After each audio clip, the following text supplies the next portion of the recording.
Өткөн жылдын октябрь айындагы парламенттик шайлоого Кыргызстан партиясынын талапкерлигин койгон Эммастрой курулуш компаниясынын башкы директору Эрмек Нургазиев Бишкектин жаңы мэри шайланганга чейин шаар башчынын милдетин аткаруучу болуп дайындалды. Тиешелүү буйрукка өкмөт башчысы Улукбек Марипов кол койду. Эрмек Нургазиев жөнүндө эмне маалым? 44 жаштагы шаардын жаңы башчысы аялга кол көтөргөн окуя менен белгилүү. 2019-жылы Ольга Новохадскаяга топтолгон адамдардын көзүнчө кол көтөрүп, видео соц тармакка тарап кеткен. Новохадская ал учурда кош бойлуу болгонун, соккудан кийин баласын жоготуп, кулагынын угуусу 30%га начарлаганын айткан.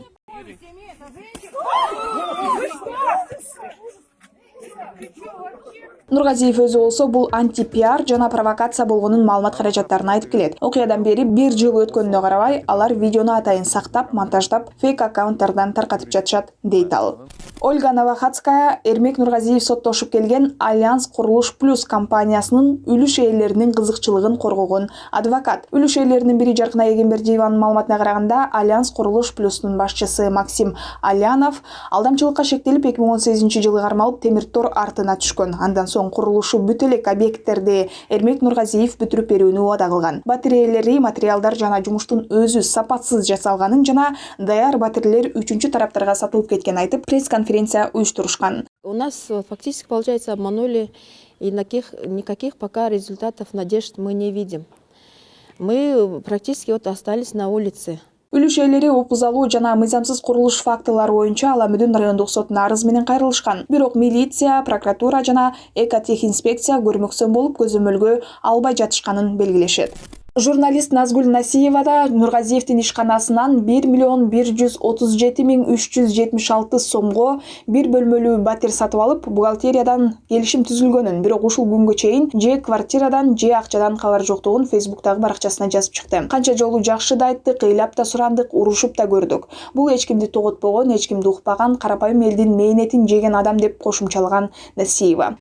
Бишкек шаарынын мэринин милдетин аткаруучу болуп жаңы дайындалган Нургазиев бүгүн журналисттердин суроолоруна жооп берип жатып, үлүшкө кирип алданып калгандардын саны 10 миңдей киши экенин билдирди. Максаттарынын бири ошол жабыркаган үлүшчүлөргө жардам берүү. Себеби бюрократиялык тоскоолдуктар, түшүнбөөчүлүк бар дейт. Буга чейин болсо 10 жыл мурун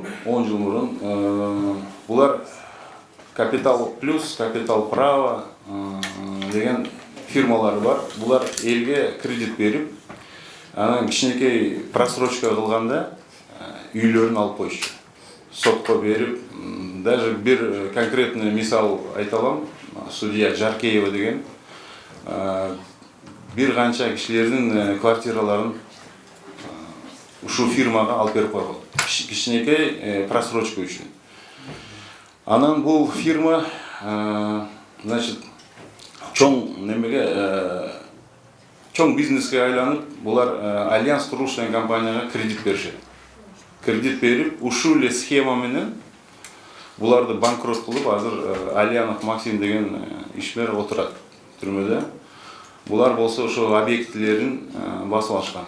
Басып алып, анан бүт объектилерге арест коюп, ушул рейдерский захват болуп атат да азырчы. Азыркы мезгилде деле бул иш болуп атат, соттордо иштери бар. Нургазиев бул орунда 11 апрелде Бишкек шаардык кеңештин шайлоосун өткөргөнгө чейин болот. Ал буга чейин мамлекеттик же муниципалдык кызматтарда иштеген эмес. Бишкек шаарынын мэринин милдетин аткарган Балбак Түлөбаев анын ордуна келип жаткан Эрмек Нургазиевге ишеним арта турганын маалымдайт.